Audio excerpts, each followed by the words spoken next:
soy efectivamente Guillermo Escribano, soy funcionario diplomático especializado en cultura.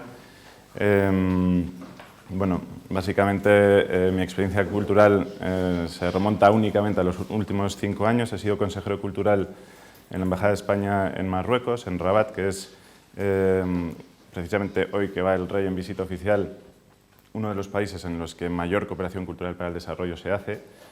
Y con anterioridad fui cónsul en Berlín durante 4 años y anteriormente estuve destinado en la Subdirección General de Política para Oriente Próximo en el Ministerio de Asuntos Exteriores.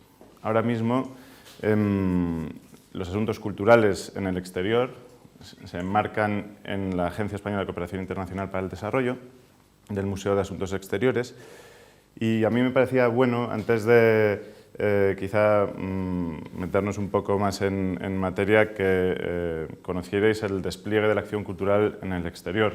Sé que quizá de todos los ponentes de este curso tan interesante soy a lo mejor el más outsider, pero es verdad que en el exterior se produce un fenómeno bastante curioso en el que la promoción cultural pura y dura se mezcla 100% con la cooperación. Y ahí entran de lleno algunos agentes culturales importantes, como por ejemplo los museos, ¿no? Yo vengo de estar 9 días en Medellín, en Colombia, y ahí he estado reunido con varios directores de museos. He estado con el Museo de Antioquia, que es quizá más conocido por la obra de Botero que alberga, tiene 2 plantas maravillosas y, sin embargo, lo que ha sido el Museo de Antioquia es un verdadero agente revolucionario dentro de una ciudad castigada, con una historia de dolor tremenda y más conocida por Pablo Escobar que por el propio Botero, ¿no? Entonces, bueno, España, a través de la agencia, apoya a agentes de ese tipo, Museo de Antioquia o las universidades, que hacen una labor fundamental de relación o de puente entre instituciones culturales clásicas y la población destinataria de esa cooperación. Es curioso cómo muchas veces esa labor puente se hace sin intervención de las instituciones académicas clásicas, es decir, el colegio. Es decir, en muchos países en vías de desarrollo, las casas de la cultura o los museos son precisamente los agentes que toman las riendas de ese cambio social.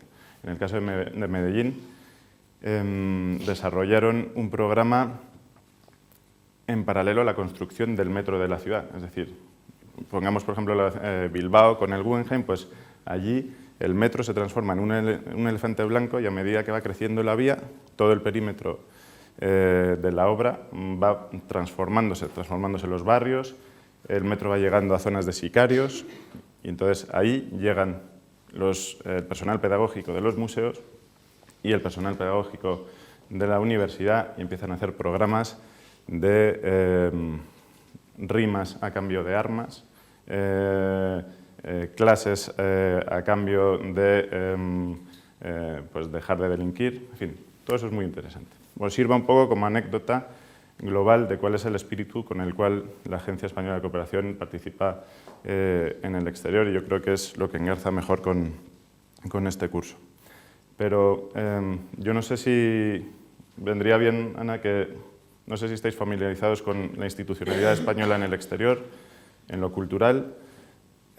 ¿Sí? ¿No? Bueno, pues sabéis que ha habido una disputa clásica entre el Ministerio de Cultura y el Ministerio de Exteriores sobre quién debe coordinar la cultura en el exterior.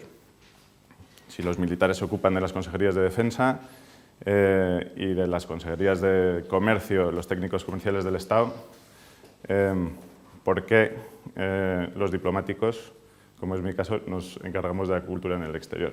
Entonces, un debate muy abierto que ha supuesto pues, múltiples controversias y fundamentalmente por uno de los organismos autónomos dependientes de ambos ministerios, que es el Instituto Cervantes.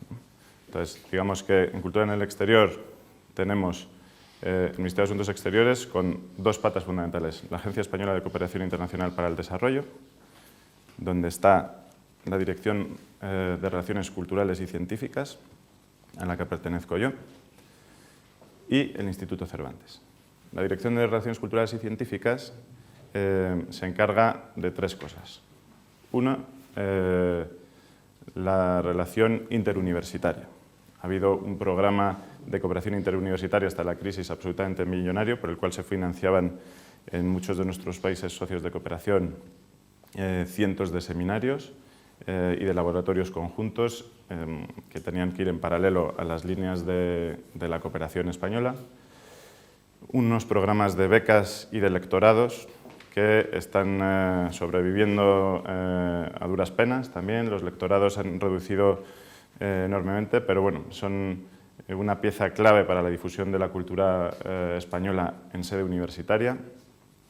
Y luego tenemos programas de becas de todo tipo, desde los becarios españoles para la Academia de España en Roma a doctorandos, gente que viene a hacer másters o cursos de español. Eso es uno de los departamentos de la dirección.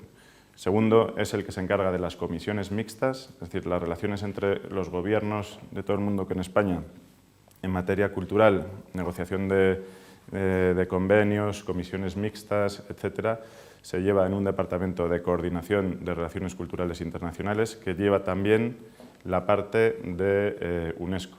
En UNESCO y en todas sus declaraciones aparecen determinados postulados como la relación entre la educación y la cultura y podemos decir que España ha sido, sobre todo desde 2007 y sobre la base de las declaraciones de UNESCO, un país pionero en esa estrategia de cooperación cultural para el desarrollo. Bueno, esos dos departamentos muy técnicos y luego el mío, que es el de promoción y cooperación cultural. Entonces, nosotros lo que hacemos es coordinar la acción cultural de 140 embajadas y luego tenemos también 18 centros culturales en el mundo no hispanófono. No, en el mundo hispanófono, perdón. Es decir, que el resto, los 77 institutos Cervantes, están en sitios en los que no está la agencia, que se ocupa pues, fundamentalmente desde Miami hasta Santiago de Chile, de todo lo que es el mundo que habla en español. Como os decía, aparte de la Agencia Española de Cooperación, donde se lleva también la cooperación cultural para el desarrollo, en la que luego me centraré, está el Cervantes, que ha ido poco a poco centrándose más en cultura cuando en principio su vocación fundamental es la defensa del español, pero ha tenido un enorme crecimiento a lo largo de los últimos años y ahora, como el resto de las instituciones culturales, y pese a que es una institución que dentro y fuera de España funciona fenomenal, tiene realmente una imagen estupenda y un número creciente de alumnos, ahora mismo pues tiene serios problemas para mantenerse, salvo que empiece a vender edificios como ha hecho el British Council. Por último, en el exterior también opera, por supuesto, el Ministerio de Cultura a través de la Dirección General de Política, Industrias Culturales y del Libro. En esa dirección general, la directora general es Teresa Lizaranzu, que es una diplomática y tiene una subdirección de promoción exterior de la cultura, que se coordina con nosotros generalmente para hacer programas en todo el mundo. Sobre exteriores y cultura gravita las antiguas tres sociedades estatales que hacían cultura en el exterior. La Sociedad Estatal de Conmemoraciones Culturales, por un lado, que era la encargada de llevar, no sé, por ejemplo, en mi época en Marruecos se hicieron todos los actos del cuarto centenario de la expulsión de los moriscos. Por otro lado, SEACEX, que es la que se encarga un poco de la difusión del arte contemporáneo español en el exterior, y la Sociedad Estatal de Exposiciones Internacionales, la SEI. Todas esas, también por motivo de la crisis, se han refundido en una única sociedad instrumental, o empresa, que es Acción Cultural Española, ACE. Bueno, como veis, hay una multiplicidad de instituciones que es muy difícil de gestionar. Cuando uno está en una embajada afuera, hay miles de interlocutores del otro lado y es una cosa que no siempre nos beneficia. Si a eso añadimos, además, si a ese número de agentes centrales de los que he hablado, unimos las comunidades autónomas, ya es tremendo, ¿no? Yo, en mi época de Marruecos, en materia de patrimonio, simplemente la Junta de Andalucía y el Gobierno canario gestionaban juntas 10 millones de euros en restauración de casbas, de medinas. Luego, las provincias, diputaciones provinciales tipo Málaga, que te hacían una restauración de un puerto en Tánger, fundaciones de diputaciones provinciales que no se coordinaban con las diputaciones, los grandes ayuntamientos españoles que tienen también sus servicios de cooperación cultural en el exterior. Es decir, que es un follón tremendo en el que ahora mismo tenemos una buena ocasión, como es la crisis, para poner un poquito de orden. A esos agentes institucionales hay que añadir también los museos, ¿no? Los museos, organismos autónomos, pero también algunos museos estatales operan muchas veces por libre. Es decir, que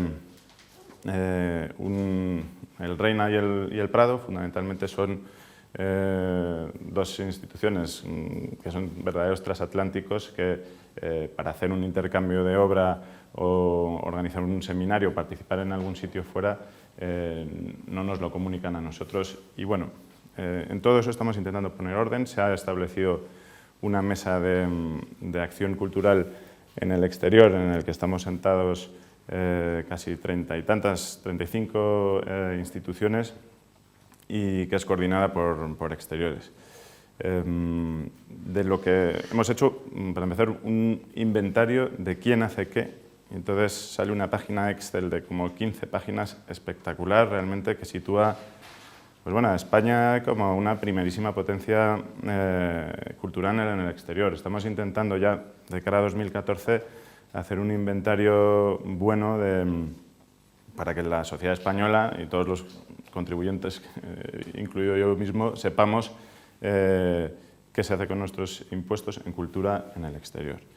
Bueno, eso como primer punto así. No sé si os ha quedado claro o no. Ya os pasaré una presentación que me he traído el pendrive que no era.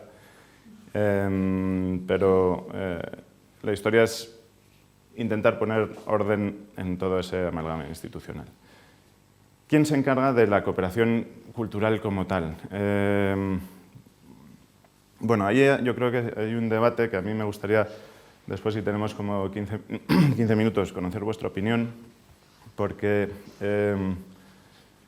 bueno, la promoción y la cooperación cultural, yo soy un firme convencido de que van de la mano. Es decir, aquí en exteriores tenemos un referente que es quizá el modelo francés de los talleres, por ejemplo, un museo que hace durante una semana, como os ponía el ejemplo de Colombia, un taller de gestión museística muy global.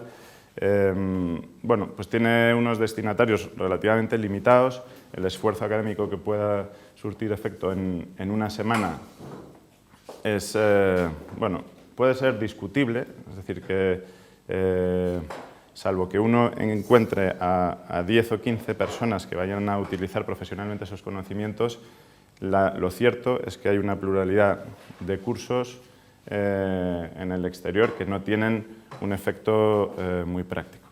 Nosotros desde la agencia desarrollamos un programa que se llama Acerca, desde el año 2005, que es un programa de capacitación de recursos humanos en materia cultural.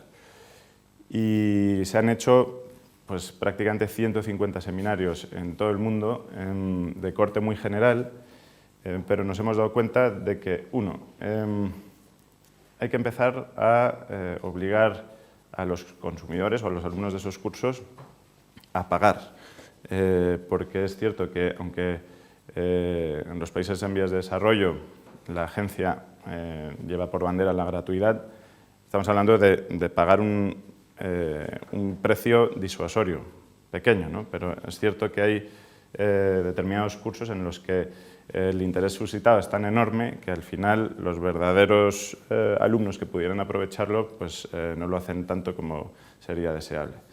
Gratuidad y luego identificación y concreción de los cursos. Por ejemplo, se han hecho muchos cursos de gestión de museos, de verdad, así, o de curso de desarrollo de proyectos cinematográficos, cuando realmente ahora mismo lo que vamos a hacer es, por ejemplo, con la Academia de Cine, unos cursos súper específicos para maquilladoras, para montadores, de 4 o 5 días, ¿no? Esos seminarios van a tener únicamente de 10 a 15 alumnos y probablemente vayan a aprovecharse mucho más.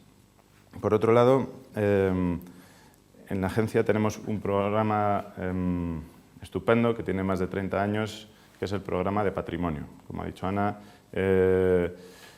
ha sido uno de los buques insignias de España en el exterior y es un programa que se amolda perfectamente a los principios de UNESCO, por el cual, a través de escuelas taller, es decir, un invento que surgió aquí en Cantabria, en España, se ha ido formando a generaciones y a promociones de alumnos con profesionales venidos de España y luego con profesionales locales para restauración de obras y de edificios patrimonio histórico de cada uno de los estados receptores. Yo he estado hace también unos meses en Perú, en el Valle del Colca, en el que, pues bueno, en una zona recóndita, a 3 horas de Arequipa, a 5.000 metros de altura, casi me muero de la falta de aire, realmente un sitio al que no van ni siquiera los limeños. Y ahí España ha hecho la restauración de una ruta de 12 iglesias, pues maravillosas, porque realmente ha habido solamente pues, una decena de profesionales españoles que han ido pasando año tras año por esa región y han ido formando a los artesanos locales. La primera promoción fue profesora de la segunda y con eso, después de 20 años, ha conseguido levantarse una zona que era peligrosa e insalubre también, es decir, ahí estuvo parte de Sendero Luminoso asentada durante muchos años. De repente, lo que se ha conseguido es que la población sea consciente no solo de que es capaz de, con sus propios conocimientos, convertirse en maestro artesano y restaurar edificios que tiran de la economía porque atraen turismo, sino que, bueno, pues, que son amos de su propio destino, ¿no? Porque allí siempre habían estado sometidos a caciques, ¿no? Es un poco la realidad de esa zona. Entonces, bueno, para el programa de patrimonio ha tenido una evolución últimamente. Yo creo que después de unos años, de más de 15 años, en los que la agencia y las instituciones españolas han tenido un enfoque de género muy marcado en la cooperación, progresivamente, no es que se vaya abandonando, pero corre en paralelo al de la accesibilidad. Entonces, la accesibilidad es otra de las líneas importantes que estamos llevando ahora nosotros a cabo en el programa de patrimonio. Es además uno de los campos en los que hay un partenariado público-privado más fuerte del Ministerio de Exteriores con la Fundación ACS, porque bueno, la Fundación ACS, lejos del buenismo que de todo se nos supone, de que bien que los edificios artísticos sean accesibles, tienen siempre en su retina el ojo económico y dijeron, oye, hay 800 millones de potenciales turistas con minusvalías y sería conveniente ser los líderes en ese mercado. Y empezaron en España con Patrimonio Nacional, aquí en Aranjuez, en el Palacio Real, en Ávila. Toda la muralla de Ávila es ahora mismo accesible y realmente lo hace muy bien. Y bueno, también lo hace muy bien la ONCE, que sabéis que este año cumple su 75 aniversario. España en materia de accesibilidad y de turismo para todos, como se llama ahora, es una verdadera potencia. De hecho, hemos presentado junto con ACS una carta de buenas prácticas a la Organización Mundial de Turismo, que tiene su sede en Madrid. En fin, es curioso como en Naciones Unidas todavía el tema de la accesibilidad no está hiperdesarrollado, pero yo creo, sin lugar a dudas, que es uno de los sectores de la cooperación cultural en los que somos muy punteros y deberíamos seguir avanzando por ese lado. Nosotros hemos empezado a hacer una campaña de accesibilidad en la red de centros culturales de España, es decir, que son algunos de ellos edificios de patrimonio de todas las ciudades en las que están asentadas. En Montevideo, por ejemplo, es una antigua fábrica en el centro, un edificio precioso. El hecho de hacer accesible el auditorio ha multiplicado las visitas de personas de la tercera edad a las conferencias. Era un público absolutamente desaparecido como asistente a nuestras actividades culturales, ¿no? Eso está claro. También en las bibliotecas. Ahora mismo acabamos de inaugurar el nuevo Centro Cultural de España en Guatemala y allí ha habido muchísimas víctimas de minas antipersonas. Entonces es curioso cómo pues también toda una generación, ¿no? Porque esto va por generaciones que han vivido la guerra, etcétera. De repente se te llena la biblioteca con gente que viene sin una pierna. Es un espectáculo bastante impresionante, la verdad. Y así, a mayor escala, podría hablar, por ejemplo, en Bolivia del mercado de Suchitoto, ¿no? Es decir, que ya estamos hablando del gran consumo de familias que pues bueno, pueden llevar ya carritos más grandes. Antes hacían casi cadenas humanas para ir pasándose en las sandías de uno a otro. O sea, los ejemplos son muy de verdad, ¿no? No es nada teórico, pero es cierto que todas las acciones de accesibilidad se hacen, bueno, intervienen ingenieros y arquitectos y la opción el objetivo fundamental es facilitar la vida al gran público, por supuesto a la gente con minusvalía, en fin. Y bueno, desde el punto de vista, no sé, turístico, podría poner como ejemplo Comayagua, en Honduras. Como decía, el programa de patrimonio siempre se hace además con una contraparte local que suelen ser alcaldes, ¿no? Alcaldes de pequeños municipios, visionarios, son mucho mejores muchas veces que los funcionarios o los políticos de las capitales, es decir, que y además son más ágiles en la gestión. En el caso de Comayagua, ahí identificamos a un alcalde realmente visionario que se dio cuenta de que los turistas norteamericanos visitaban Belice en masa y que esto es la Costa de los Mosquitos, es lo mismo, pero un poquito más al sur, y entonces ahí pues nuevamente se hace un plan urbanístico desde Madrid con una serie de funcionarios arquitectos de Hacienda, se habla con ese municipio y se transforma muy poco a poco, un esfuerzo de más de 10 años, una ciudad que pasa a tener primero pues unas condiciones de infraestructura mejor desde Tegucigalpa, desde la capital, eso era fundamental. Entonces, son unas inversiones muy potentes.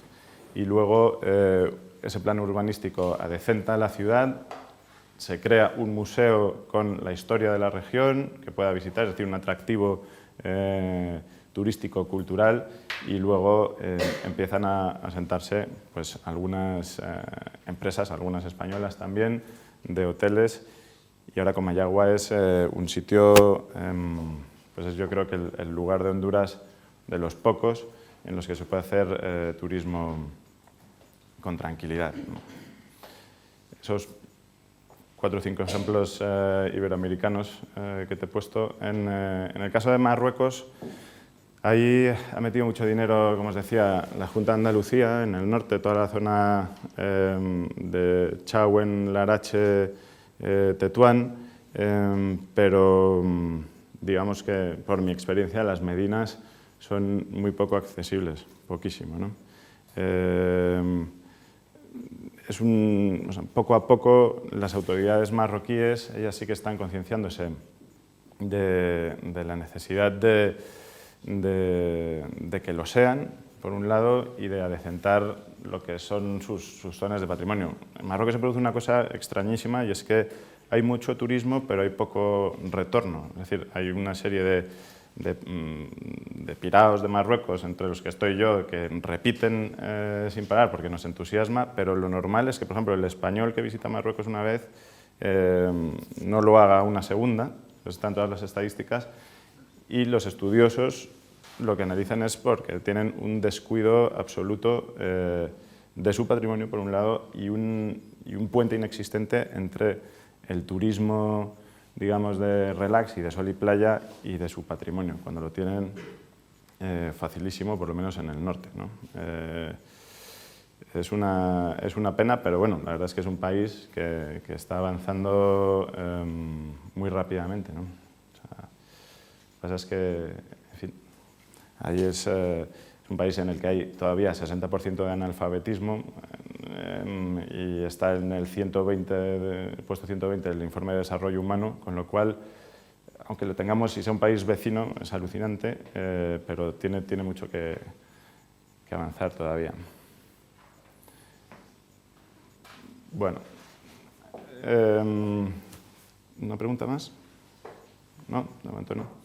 En fin, yo creo que para que tengáis un poco más claro el marco estratégico en el que nos movemos en la Agencia Española de Cooperación, desde 2007 se montó una estrategia con 6 líneas entre las que de cooperación cultural al desarrollo, ¿no? Ahora mismo en Naciones Unidas todavía no hay una normativa clara que una cultura y desarrollo. Sí, educación y desarrollo, pero no cultura y desarrollo. Motivo por el cual, pues bueno, algunos de los países que hemos hecho muchos esfuerzos en acción cultural en el exterior, hemos presentado una resolución a UNESCO. Ahora se va a montar un grupo de acción y de reflexión en los próximos meses y confiamos que en la próxima reunión de la Asamblea General de Naciones Unidas en otoño sí que se dé un reconocimiento internacional a la cultura como factor de desarrollo, que es bastante increíble que todavía no sea así. A mí me gustaría también hablar aquí y sobre todo suscitar debates sobre la utilidad del arte, ¿no? en tema de desarrollo. Yo, por mi trabajo, también llevo la Bienal de Arte de Venecia y la de Arquitectura. Somos los gestores del pabellón de España y evidentemente es extraño, ¿no?, que una agencia española de cooperación lleve la actividad más cara del arte español en el exterior. Este año han sido 400.000 euros, que daos cuenta que es para una bienal. No sé si habéis visto o podido ver el proyecto de este año, ha sido la zaragozana Lara Almárzegui, que bueno, hizo una deconstrucción del edificio muy polémica. Todas las bienales son hiperpolémicas, nos machacan los medios generalistas, luego digamos que los comentarios y las críticas de la prensa especializada internacional han sido bastante buenos, pero en estos momentos lo que como funcionarios pensamos es de qué modo se puede optimizar intervenciones polémicas, o sea, que el ciudadano no entiende. En fin, nosotros no dejamos de repetir que la cultura en España es el 4% del Producto Interior Bruto frente al 2,4% que puede ser la agricultura o 1,8% la energía, que damos la cultura da trabajo a 650.000 personas, según los datos de la Secretaría de Estado de Cultura en estos momentos. Han llegado a ser hasta 1 millón. La industria editorial es 1% del Producto Interior Bruto. En fin, todo eso está muy bien, pero cuando llegas e inviertes en aumentar la colección de un museo estatal, sobre todo en arte contemporáneo, o en hacer la Bienal de Venecia, ahí realmente pues bueno, es difícil de explicar. Yo estuve con el director de la Fundación Botín hace 2 semanas, porque Lara Almarcegui eran copatrocinadores de la Bienal. Lara Almarcegui había sido becaria de la Fundación y bueno, por un lado nos preguntábamos si la Bienal de Venecia era el traje nuevo del emperador. O sea, en arte contemporáneo muchas veces los precios que se mueven en el mercado son increíbles, pero bueno, la conclusión a la que llegábamos es que esa inversión en arte solamente se puede contrarrestar llevando a cabo programas de educación, que es yo lo que creo que van a hacer en la Fundación Botín con el nuevo edificio este de Renzo Piano en Santander, que va a ser,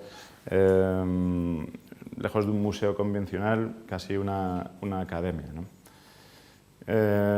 Bueno, pues la Bienal es un caso extremo, pero lo que sí que hacemos nosotros con todas las disciplinas artísticas, cada vez que nuestras embajadas, sobre todo en países en vías de desarrollo, plantean una acción, es intentar tener un marco pedagógico en paralelo. Es decir, a ver, ejemplos concretos.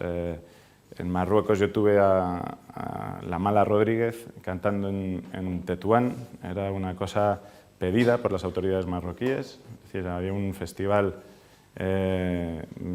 decano en el norte de Marruecos que se llamaba Voces de Mujer, en un momento en el que ganan el islamismo moderado las elecciones. Todo esto tiene un contenido político y las directoras de ese festival piden a la embajada traer pues, a una rapera. Todo el norte de África está marcado por el raï, el hip hop y el rap. Y entonces, cuando se eligen los contenidos, procuramos que no sea una programación cultural del tuntún, sino con una vertiente pedagógica.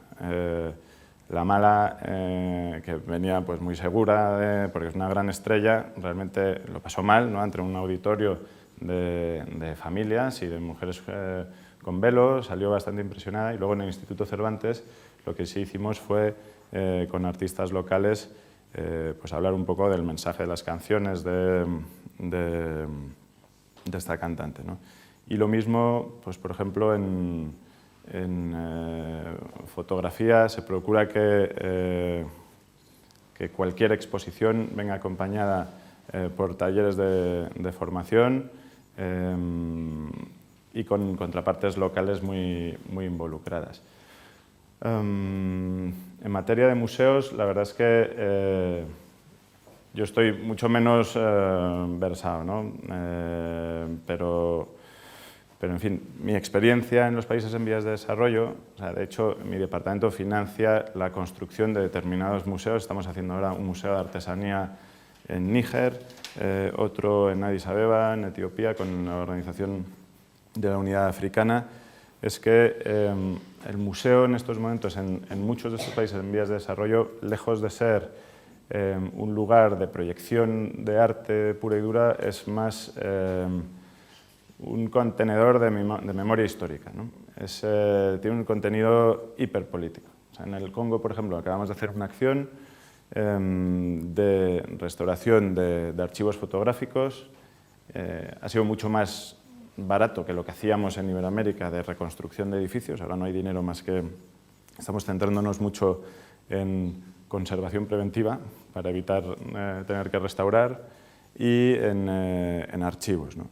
Y uno se da cuenta cómo una pequeña colección de fotografía histórica para la población local puede ser mucho más importante y emocionante que que la restauración de esculturas, ¿no? Con lo cual, ahora mismo esa es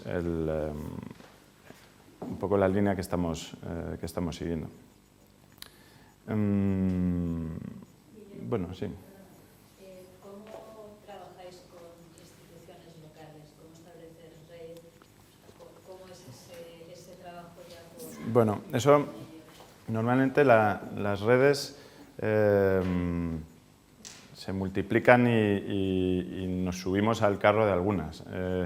Hay otras en las que hemos sido pioneros. Por ejemplo, no sé si conocéis la Anilla Cultural Iberoamericana. Bueno, esto lo lanzó el CCCB de Barcelona, una idea de su director, Jaume Badia, y es un museo virtual, supuestamente un intercambio de actividades culturales de museos en actividades simultáneas. Ahí está el Museo de Arte Contemporáneo de Santiago de Chile, está el Centro Cultural de España en Córdoba, ahí está el Museo de Antioquia de Colombia.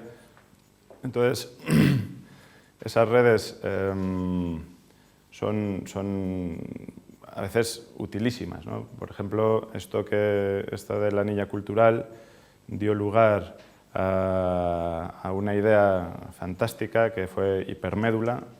Hipermédula.org, si lo visitáis en internet, es ahora mismo la red de noticias iberoamericanas en materia cultural más importante y la gestiona nuestro personal del Centro Cultural de España en Córdoba. Es decir, una iniciativa de profesionales de museos para trabajar en red da lugar a un nuevo producto. De ahí también surgió la primera revista digital del Cono Sur, que es Los Anillos de Saturno, que también lleva nuestro personal del Centro Cultural de España en Rosario. Y bueno, ha sido realmente un generador de contactos entre artistas digitales, bueno, o sea, gente que trabaja en formato digital.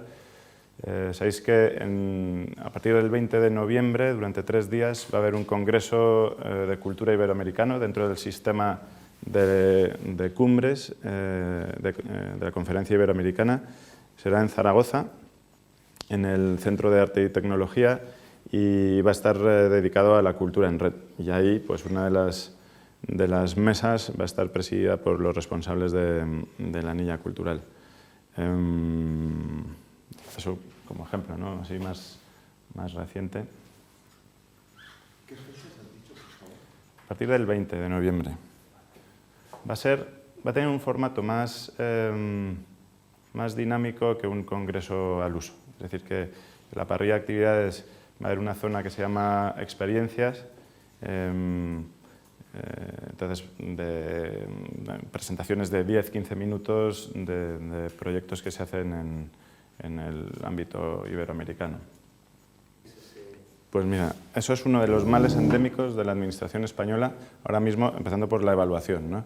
El programa de patrimonio en 30 años no se ha evaluado jamás de una manera, pues, profesional, y ahora mismo, precisamente por la crisis, como había poco dinero para seguir haciendo temas de restauración convencional, hemos destinado ese dinero a una evaluación profesional.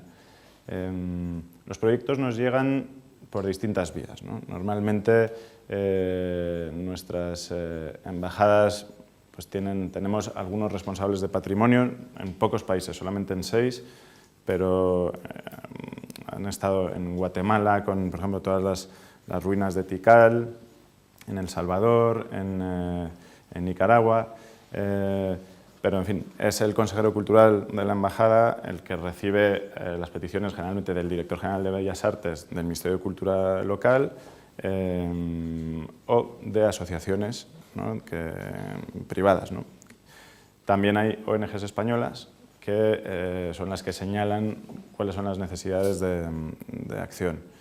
Lo que pasa es que teníamos una línea que se llama CAP, Convocatoria Abierta y Permanente, que se ha cerrado desde hace año y medio y que eran unas subvenciones muy útiles de hasta 150.000 euros para acciones en todo el mundo, ¿no? Entonces ahí, pues, en fin, desde ahora mismo estamos en proceso de recibir las justificaciones de las que se han ido concediendo desde 2007.